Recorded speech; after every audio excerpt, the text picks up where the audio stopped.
Welcome to Fallout Equestria. My name is Ukedideka. Fallout Equestria was written by Kkat. The opening piece of music was the main theme from the Fallout Equestria animated series by TheRockingFeller. My Little Pony, Friendship is Magic, is owned by Hasbro. Fallout, a post-nuclear role-playing game, is owned by Bethesda. This is a fan work using both of these as inspiration. This work is not for profit. Ante up.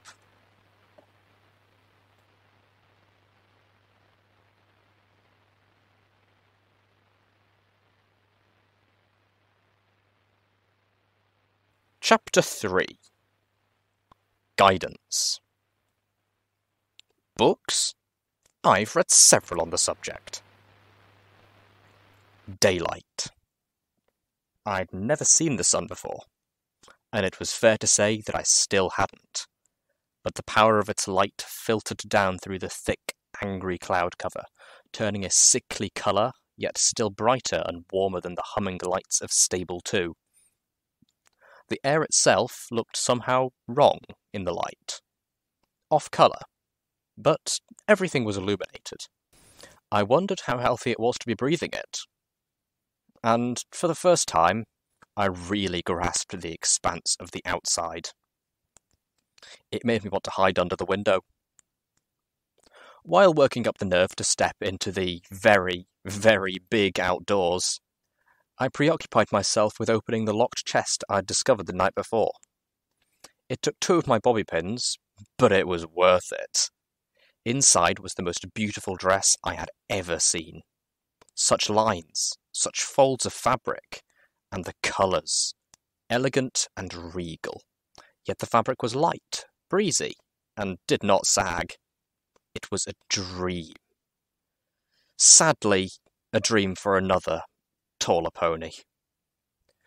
Joy and disappointment mixed in equal measure, but even if I could not wear it, at least not without some major tailoring, it was the prettiest and most cheerful thing I had seen since leaving the stable.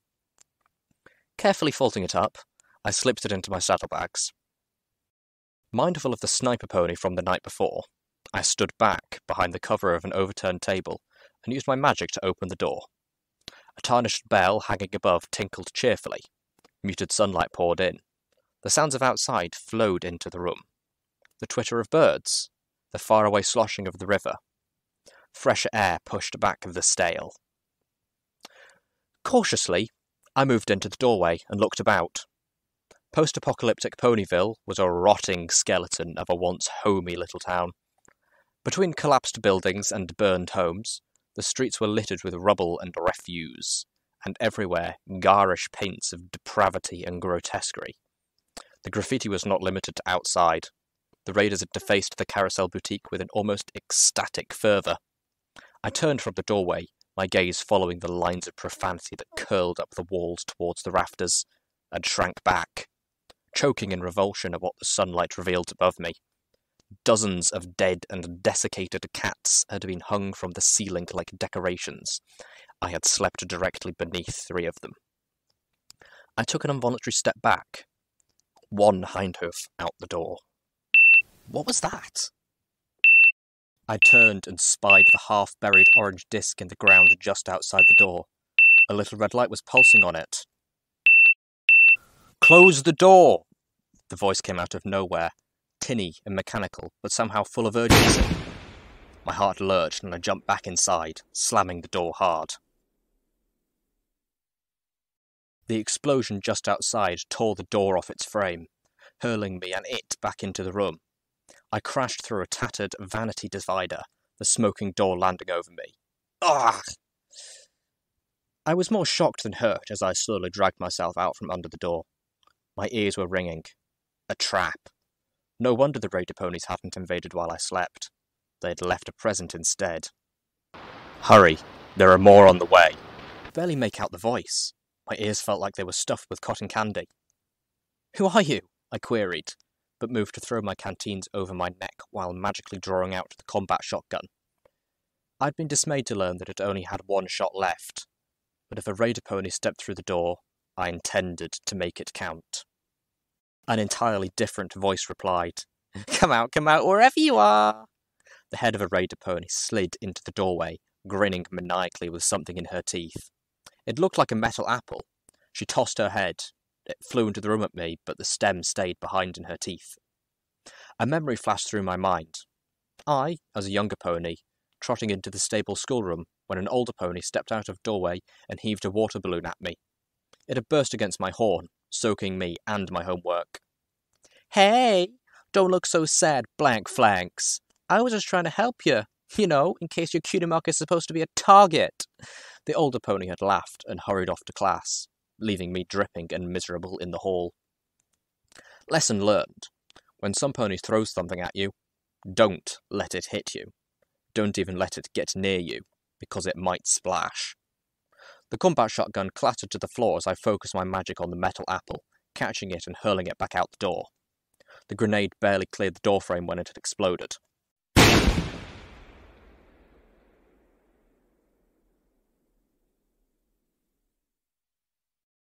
Dust and splinters of wood flew at me, getting in my eyes. A tinkling erupted at my feet. Looking down, blinking the debris from my eye, I saw the little bell from over the door had landed, mangled at my hooves.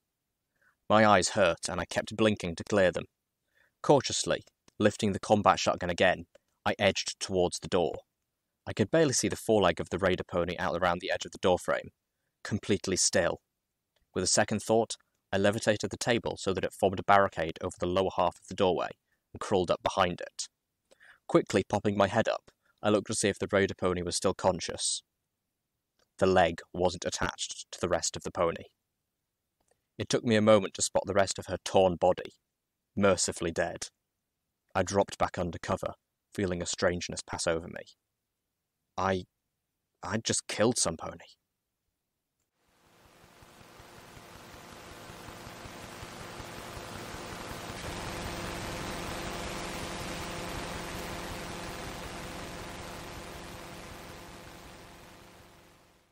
Sneaking out of Ponyville had been harrowing. I realised early that I'd been neglecting my eyes-forward sparkle. Once I'd brought off my EFS, it was far easier to determine where the raider ponies were, and to avoid them. Despite actively looking for me, the raider ponies proved less than adept hunters. Using my magic to bang a mailbox lid down the street, or break an empty bottle against a freestanding chimney several yards away, provided sufficient distraction to get past them. I had almost made past the last house when the sniper ponies started taking shots at me again. The closest shot grazed my flank, a slash of burning pain and flowing blood. Fortunately, the wound looked far worse than it was, and even my meagre medical skills were enough to stop the bleeding and bandage it. I crouched in a little gully, sheltered by trees, and fought to catch my breath. Somewhere in the distance, I heard music playing again. The rumble from my stomach was much louder, reminding me that I hadn't eaten in almost a day. I floated out one of the apples from my saddlebags while I uncorked one of my canteens. Of course, I had no more than taken a sip when my pitbuck threw a dancing red light into my EFS compass, not coming from the raider town, but from up ahead, deeper into the hilly wood. Of course, something else was coming to get me, because the Wasteland clearly hated me. I recorked the canteen and stood up, wincing at the flare of heat in my wounded flank. I lifted the combat shotgun, still with its single shot, and perked my ears to listen. My surroundings were quiet. Even the music was gone. Then I started to make out a faint buzzing. I lifted the gun to eye level and focused down the top of the barrel, lining it up with the warning mark of red on my EFS. At first, I saw nothing, and then I spotted it. An ugly little flying creature, bloated and grotesque, hovering between the trees. It spotted me too, and shot a spiny dart through the air at me. It missed me, mostly getting tangled in my mane. I aimed, but hesitated. Damn thing was so small and could jerk about so erratically that I had almost no chance of hitting it. I didn't dare waste my only shot, so I did the next best thing. I dodged behind a tree and prepared to gallop. Another mark appeared on my EFS, followed by a zorching, crackling sound quite unlike anything I'd ever heard before. The red light winked out, leaving only the new one, which my Pip-Buck had divined as friendly. I'm really sorry about what happened back in Ponyville, but that raider didn't give you any choice. She would have killed you. It was that same mechanical, tinny voice that had shouted out the warning that surely saved my life earlier. With the mixture of relief and bewilderment, I watched the sprite bot fly up to my hiding place. Who are you? What are you?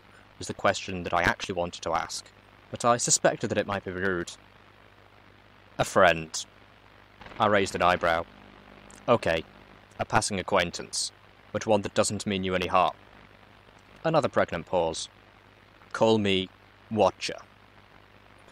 I regarded the sprite bot critically. Watcher? Okay. I slipped out from beneath the tree and started looking for where my apple had rolled when I dropped it. Not far away, near where the flying creature had been, I spotted a glowing pink pile of ash. You do that? Bloat sprites. That's what you get when you mix parasprites with taint. Can't stand them myself. Glad to help. Finding my apple, I levitated it up. Thank you, and thank for the warning about that thing in the ground. Mine. But I blinked. You want my apple? The sprite bot laughed, which was very weird to hear since the artificial voice didn't actually have any inflection. No, that's what it was called. The explosive in the ground. It's called a mine. It triggers when you step close. Oh, I took another bite out of the apple. That's a rather stupid name for a weapon. The sprite bot laughed again. It was a little unnerving. Then, strangely, I found myself chuckling as well. I really thought you meant my apple was yours. I'd share it if you wanted, although I don't know what you'd do since you can't eat. Huh? For having no emotion in its voice, the sprite bot did a rather good job at conveying confusion. You don't eat food. Because you are a robot, you don't have a mouth. A third time with the laughter, although this was more of a slight chuckle. Oh, you mean the sprite bot. Well, at least I wasn't the only one in this conversation I managed to confuse. Although I was more confused now than ever. The sprite bot isn't actually me. I'm somewhere else. I just learned how to hack into these things to communicate and look around. I was beginning to get the picture. Then that music? Oh gosh, no. I turn that crap off the moment I hack into one of these. You have no idea how old that music gets. As an afterthought, the hacker in the sprite bot added, yet. I finished my apple. My stomach felt far better now, as did my spirits, thanks to finally having a civilized, if utterly bizarre, conversation. Oh, time's almost up. Look, there are a few things you're going to need if you want to survive out here. A weapon, or at least a lot more ammo for the one you have, armoured barding, a bit of guidance, and most importantly, you need to make some friends. Armour, at least, shouldn't be too hard, although I shuddered at the thought of putting on a dead pony's barding. Still, that grazing shot. I'd been outside less than a full day, and already come terrifyingly close to death. I could probably slip back around to the bridge and strip it off the corpses there. A weapon? If the idea of stripping armour from the dead made me cringe, the idea of possibly killing again stopped my heart. And friends? I'd had no luck with that as a foal in the stable. What chance did I have in a world where saving a pony from raiders and slavery didn't get you a friendship welcome mat? If this was what I needed to survive, I wasn't sure I was up to this task. What do you mean by guidance? The sprite bot was silent for a moment. I'm going to take a shot in the dark here and guess you like books, am I right? Well, yes, There's a great book for people travelling through the Equestrian Wasteland. I'm pretty sure there's a copy of it in the Ponyville library. Give me just a second. Okay, I've sent the tag for it to your Pip-Buck. My eyes widened in alarm. The Ponyville library? You mean that place I just barely escaped from? A town full of sick psycho ponies? Are you trying to get me killed? Look, you've got to trust somebody. The memory of Monterey Jack surfaced in my mind. Why should I trust you? I've never even met you. You're hiding behind a robot radio. Oh, I dunno. How about the me saving your life part? If I was trying to kill you, why would I have done that? The voice, Watcher, had a point. Before I could say anything to that effect, however, the Spritebot burped static and began playing music again. The music featured multiple harmonicas and trombones. It flew lazily away, as if it didn't care I was there.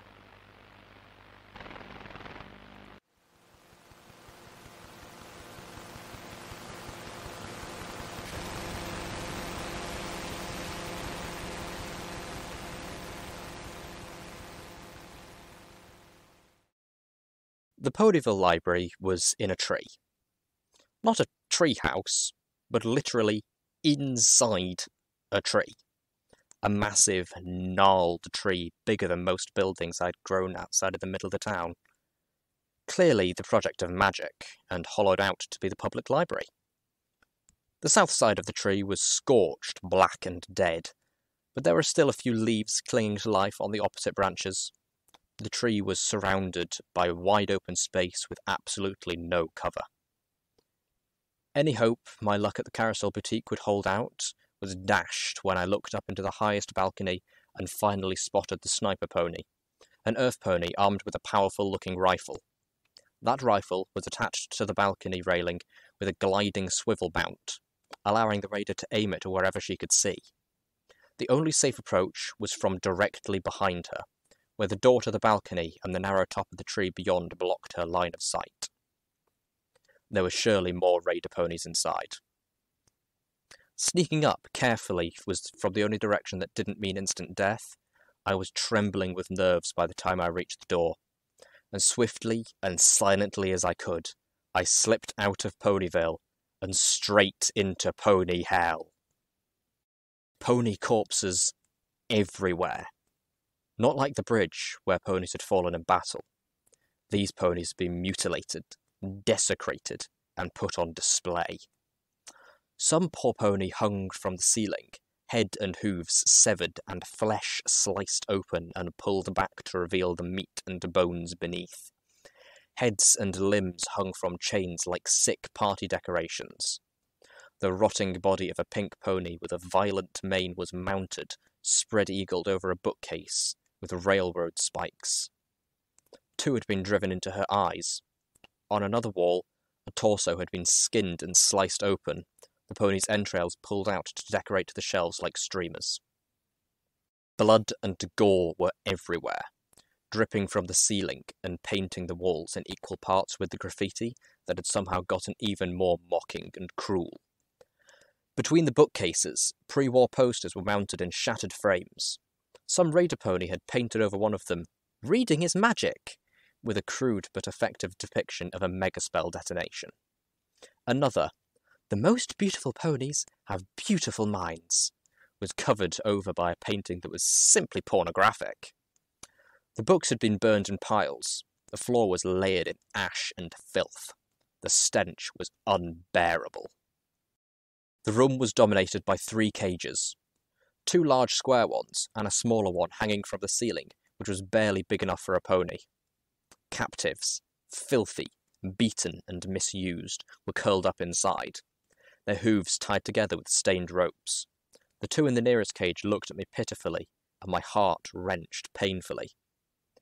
My eyes kept going wider until I had to clench them shut and bite my own hoof to keep from screaming. I backed against the door, heaving, unable to breathe properly, not wanting to breathe this air at all. The horror of the room flooded over me, drowning me. I pulled my hoof away barely fast enough to avoid vomiting my apple all over myself. The stench of it mixed with the reek of the room, assaulting me further. "Please," a whisper from one of the ponies, terrified to raise her voice. "Help us." This was beyond horror. I pressed my eyes tighter and tighter, then opened them as a wave of brutal determination cut through the sickness. "Please, help." That was no voice. Disembodied and trapped in an eternal loop, coming from some radio signal floating through the ether. These were living ponies, They were right here in front of me, and they needed help. And I was as damned as these rotten raiders if I was going to make them beg again. The screwdriver and bobby pin slipped out and immediately began working on the nearest lock. With a click, the metal cage door swung open. Inside, 2 ponies, bound and laying in their own filth. I realised uncomfortably that I had nothing to cut the ropes with. I tried to untie them with my magic. The first pony's ropes were so wet with blood that I could pull them apart, but the second ponies were bound too tightly. Are you for real? The first pony stood shakily. I'm free? I nodded, then glanced at the other ponies. I had no idea how I'd reached the one in the hanging cage. If you could help me with... The pony blanched and shook her mane. Oh no, I can't stay here any longer. But here, take these supplies. I managed to squirrel them away. The pony dug into the floor muck with her hoof, revealing the utterly pathetic pile of scraps lying on a dirty rag that amounted to her entire worldly possessions. A can of diced carrots, a box of pre-war single-serve cake, a handful of bottle caps. It broke my heart. No, you keep it. You'll need it more. I paused, my eye catching a single shotgun shell in the pile. Actually, I'll take this shell. Thanks. I magically opened the shotgun and slid it into place. Now, I had 2. The pony had already folded up the rag, picked it up in her teeth, and slinked rapidly out the door before I could say anything else. I sent a prayer to Celestia for her, and focused on saving the others. I looked over at the second pony, who hadn't said a word, and recoiled as I saw the blood caking the inside of her flanks. What had these raiders done? Looking around, I took in the shape of the room, trying to blot out the horrors everywhere I turned. Above the front door was an aged fresco of a beautiful white-winged alicorn. Celestia? Unusually large and graceful, a book floating in front of her. Her wings outstretched over a rainbow of foals as they smiled up and listened to a story. Not only had the ponies been painted over with images of blood and knives and violence, the fresco had been used for target practice, everything from bullets to flung excrement, and was now shattered and stained unspeakably. The room was oddly shaped, with balconies and rooms branching, literally, off in all directions. I could hear the voices of raider ponies in the other rooms, and judging from the decor, knives would not be far behind. I'll be right back, I promised with a whisper. Then, levitating the combat shotgun, I moved towards the nearest interior door. I jumped back as the door swung open at me. A raider pony stepped through and stopped, staring at me blankly. His coat was dark black under his makeshift armour, his mane wild. Hostas were strapped at his flanks, one with a small gun, the other holding a blade whose edge was like a jagged saw, ensuring the most grievous of wounds. In stark, horrified disbelief, I saw that his cutie mark was actually a splayed torso. The raider pony recovered quickly, swinging his head around and drawing out the small gun in his teeth. What? Was he going to pull the trigger with his tongue? Just before Sats helped me pump my 2 shotgun rounds into his face, I felt no remorse as his head had turned into spaghetti sauce that splattered over his instantly lifeless body. I hadn't just killed a pony. These raiders had given any right to use that title. These were not ponies. They were sick monsters that needed to be put down. And Celestia helped me if I wasn't going to do just that. I didn't realise it until that moment, but I was mad. The pure evil of this place had shaken me to the core, and my core was furious. Collecting knife and gun, I dropped the MP combat shotgun to the side. The smaller weapon was not going to be as powerful, but was fully loaded. 6 shots in a revolving barrel. And that was good, because there was no way the noise wasn't going to bring every raider pony running. The first 3 raider ponies galloped into the main library almost immediately, one of them crying out thrilled insults. Sats helped me fire 3 shots at her head. The first 2 missed, but the third one found a home in one of her ugly red eyes, and down she went. A second started firing another small firearm at me. Hey, what do you know? They do shoot with their tongues. Bullets impacted the doorframe. One shot punctured one of my saddlebags, but didn't pierce flesh.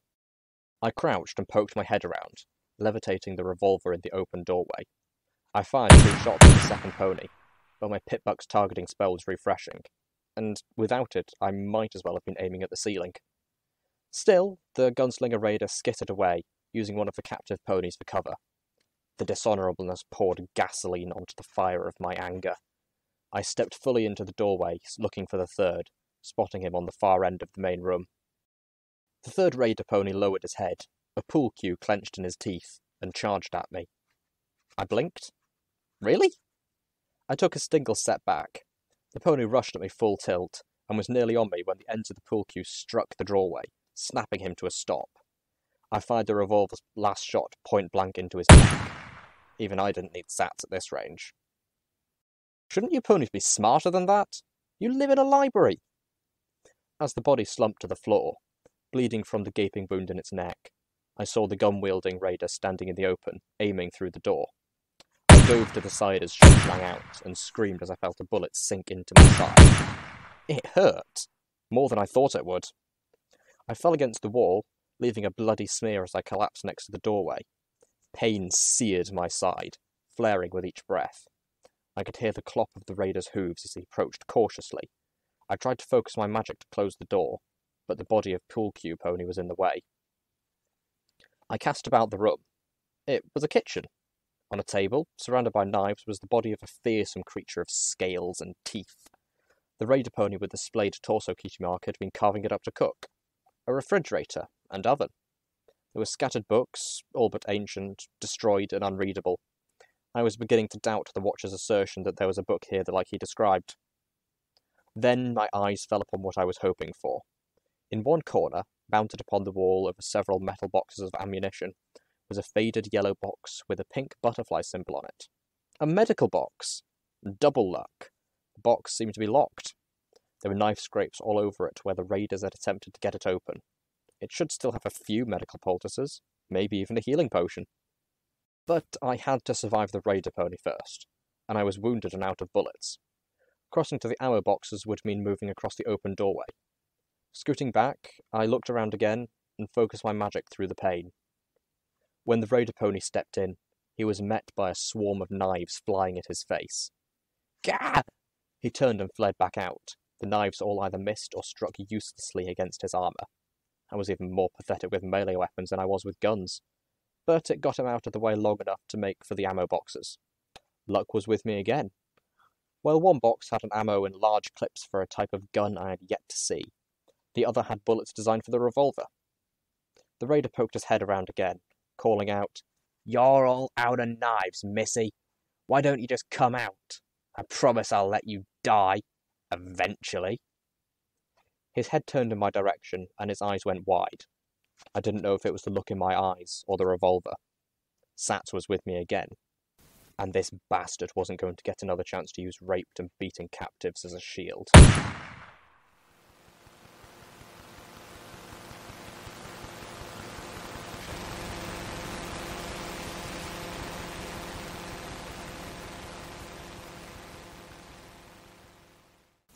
One more dead raider. A picked medical box and a healing potion later, I trotted quietly back into the main room, serrated knife floating by my side. I moved to the open cage and sawed away at the ropes binding the poor pony. Go, you're free. Get somewhere safe. With a blink, I remembered the sniper pony, and quickly told her which direction to sneak away in. She nodded mutely and began to slink out. I moved to the next cage. What I saw sickened me. A pony had been locked inside with a decaying corpse. She was whimpering in her sleep, and had her tail wrapped around the ghastly body like a teddy ursa. Unlike the other bodies, I couldn't tell how this one had died, for it wasn't carved apart. The body had lost all its coat, its skin was a sickening blotchwork of red and grey, flaking away. Its eyes were open, dry and staring in wrong directions. Its teeth were horribly yellowed, matching the few strands of hair left on its mane and tail. The odd fleshy growths hung from its sides. At first, I mistook them for mutations, but then I realised I was looking at the pony's wings. This was the body of a Pegasus pony. Stripped of feathers and hair, The wings looked strange, even repulsive. I screamed, a full-throated cry of terror, when the corpse shifted position and sat up, its eyes sliding around until they both focused upon me. It was a zombie! The zombie pony blinked at me, then tried to get up, only to fall over onto its one-winged side as its hooves were bound in ropes like the others. She stared at me plaintively. My mind was reeling. The scattered half-thoughts that flitted through my brain, untied the nice zombie so she doesn't get mad at me, managed to be the most coherent, if not the most sane. Swallowing, I moved the knife down to her ropes. Hold still. I looked at her eyes and was quickly forced to look away. One of them was sliding again. Her breath was fetid. Now, if I let you go and you try to eat my brains, we're going to have very harsh words.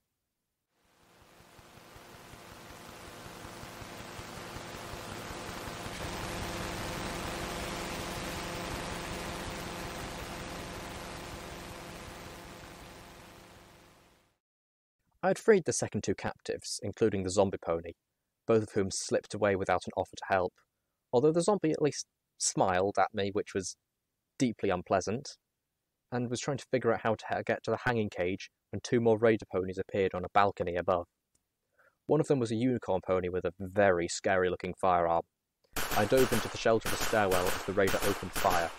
The gun let out a terrifying cacophony of rapid-fire cracks that splayed the room with bullets. At least I knew what type of gun the large clips were for now. I waited until I could hear him reloading, then dashed into the room and spun to face him, focusing all my magic, not on my own weapon nor on him, but the bookshelf behind him. The glow of my horn stood out brighter and brighter as he lifted the reloaded assault rifle and took aim for my head. Crash! The bookshelf came down on top of him, knocking him unconscious.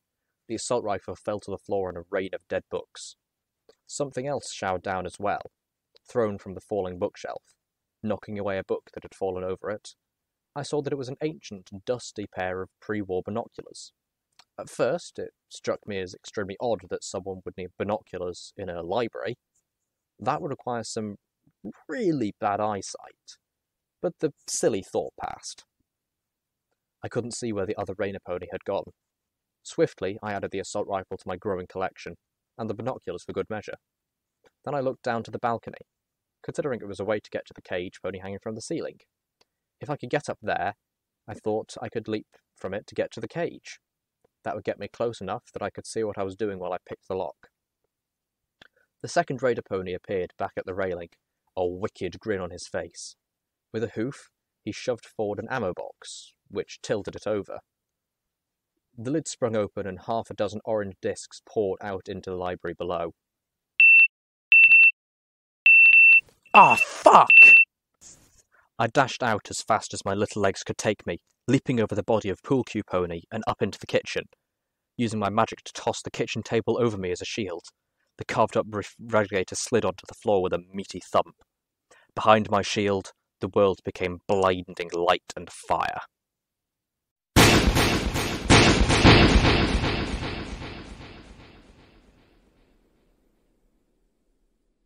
When I emerged, the main room was a wreck. Fresh blood dripped down into my mane. Looking up, I saw the blast-torn remains of the pony in its twisted metal cage. Celestia, damn them to hell! More determined than ever, I stripped the raider bodies, what little was left of them now, of their armours.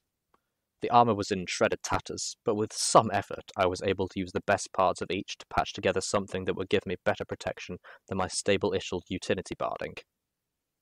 The resultant outfit had almost no pockets, so I would have to dig the utility suit out of my saddlebags to get at most of my tools. But it was a fair trade. Putting it on was gruesome. My hooves were darkened with blood just from working on it. Every inch was covered in the flash-fried gore of dead ponies. I almost lost my nerve and abandoned the whole thing. I slipped it on.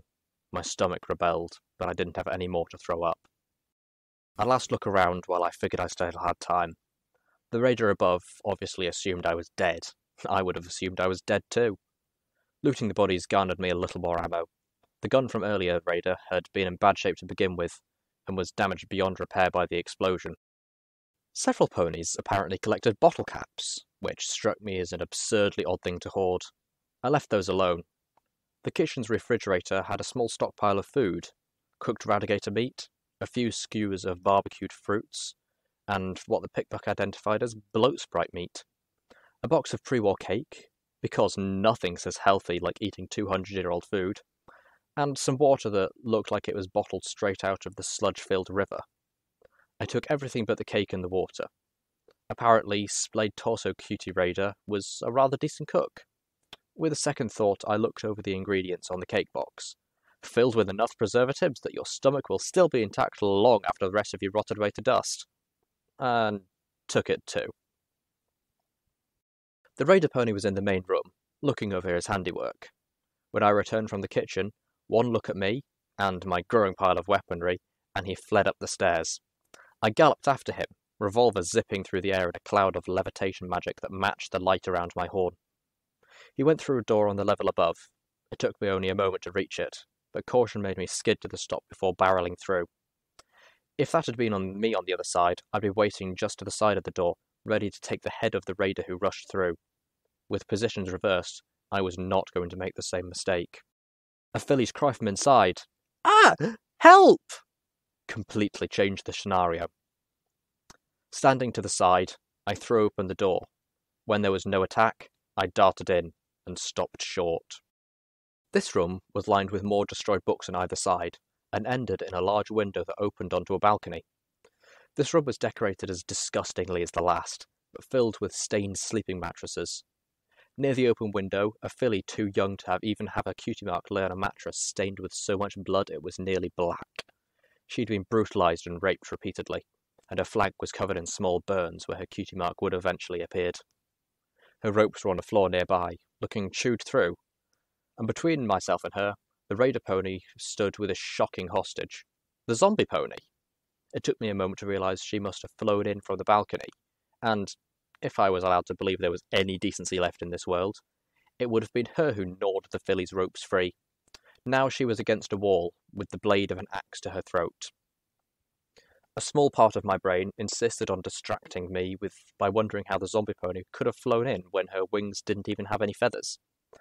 As if that was a more significant mystery than how she could still be alive, by some definition, in her decayed physical condition.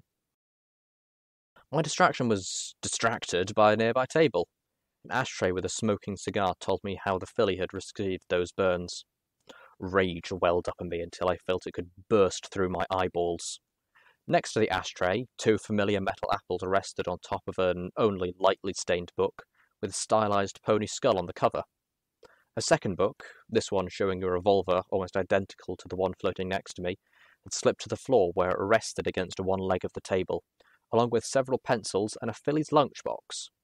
A smiling, gentle white unicorn with a beautiful lavender and pink mane stared back beneath the Stable-tec logo. It felt wrong that something so innocent-looking should be in this place. My eyes turned to the Earth Pony Raider with the axe in his teeth. For a moment, I just hated at him, the room quiet except for the filly's occasional whimpers. When my voice returned, my words surprised me. By Celestia, you're stupid. Hard to tell a pony to back off or surrender when your mouth is full of axe, isn't it? Maybe if you spent some more time reading these books rather than destroying them, you'd be smart enough to come up with a plan that actually allowed you to negotiate a way out of this. The grenades levitated off the table. I dangled them between us. One that doesn't end up with me shoving one of these up your tail hole! The Raider pressed the axe blade tighter against the zombie pony's throat, enough to cut flesh, which split and pulled back as if it had been strained taut. Ichor that might once have been blood oozed from the wound. The zombie pony didn't flinch or whimper, but the filly did both. Right! Kill her! The revolver floated forward next to the grenades. That way, there won't be anything to block my shot. I could see the Raider considering his options, and not liking what he was finding. Dropping the axe from his mouth, he whinnied pathetically, "I don't want to die!" and dashed for the open balcony, leaping over the cringing filly. Sats sent 4 shots right into his ass. It was a pathetic way to die. Looking to the filly and the zombie pony, I smiled grimly. There's one left. I'll be right back. I turned and continued up the stairs towards the upper balcony and the sniper pony.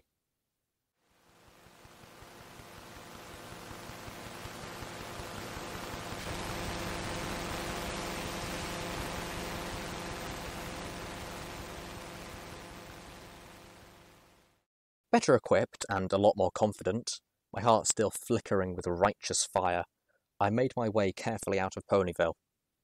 Up ahead, I spotted a huge gazebo surrounding a marble statue of a rearing pony girdled with combat barding, a sword in his mouth. The gazebo was relatively free of graffiti, and peeking through my binoculars, I could see why. The field of weeds around it were teeming with radigators. My EFS was filling with red marks as I drew closer. Slipping out my newly acquired sniper rifle, I picked off a few. Their meat, I knew now, was safe when cooked, at least relative to other food sources in the equestrian wasteland.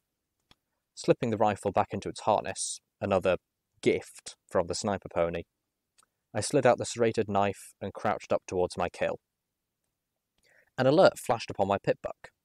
Checking it, I discovered that it had labelled the gazebo in front of me, the Macintosh War Memorial. Curiosity pulled me closer. Careful of the radigators, I neared enough to read the inscription beneath the statue through my binoculars. In honour of Big Macintosh, hero of the Battle of Shattered Hoof Ridge, and his noble sacrifice for all of Equestria. As I lowered the binoculars, I caught sight of something else. A concrete circle sticking up from the ground, roughly halfway between myself and the gazebo, with a pony hole cover. Remembering the night before, I turned my pickpuck back to the first radio broadcast on the list. The apples near those damned apple trees near the stable. And now he's terribly sick. Too sick to move. We've holed up in the system near the old memorial. We're running out of food and medical supplies. Please, if any pony hears this, help us. Message repeats. Pulling out the revolver, wary of radigators, I crept up towards the cistern opening. I was almost there before one of the beasts charged me, its huge maw opening to reveal rows on rows of razor-sharp teeth. I fired twice into its mouth. Horrifyingly, that wasn't enough to kill it. But it did make the beast think twice. The sound, however, brought more of them down upon me. Abandoning the revolver in fright, I used my magic to pull open the pony hole and dived in, sliding the cover behind me.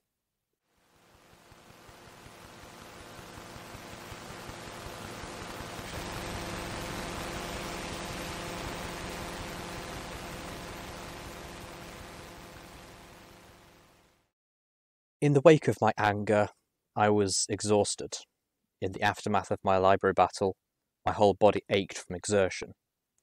My nerves felt frayed from the constant adrenaline. Eating a bloat sprite skewer, I looked over the small underground chamber once more before curling up on the upper bunk, at the pair of bunk beds built into the wall. I tried not to think of the cult skeleton on the bed below me. The skeleton of his father was by the door. A sip from my canteen took the edge off my thirst. It was almost empty. I had to conserve. I reflected how, when I had come back downstairs after dealing with the sniper pony, the zombie pony was already gone, and had taken the poor filly with her. I hoped it was to someplace safe. I found it strange that the most decent pony I had found in the Wasteland was already sort of dead. I also noticed that the assault rifle pony was also gone. He had woken up and freed himself from the crushing bookshelf. That meant there was at least one more raider still in the wastes. But I wasn't the sort of pony to kill someone while they slept. Not even a raider. I figured that if I slept here tonight, that would give the radigators time to wander away from the exit.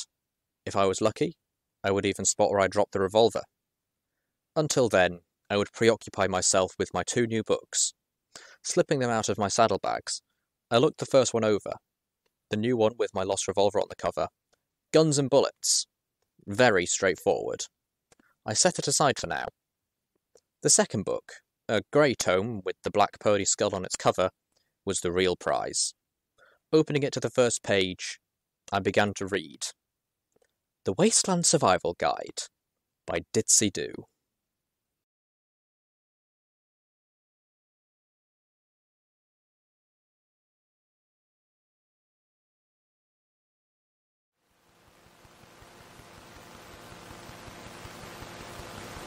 Footnote. Level up. New perk. Bookworm. You pay much closer attention to the smaller details when reading. You gain 50% more skill points when reading books.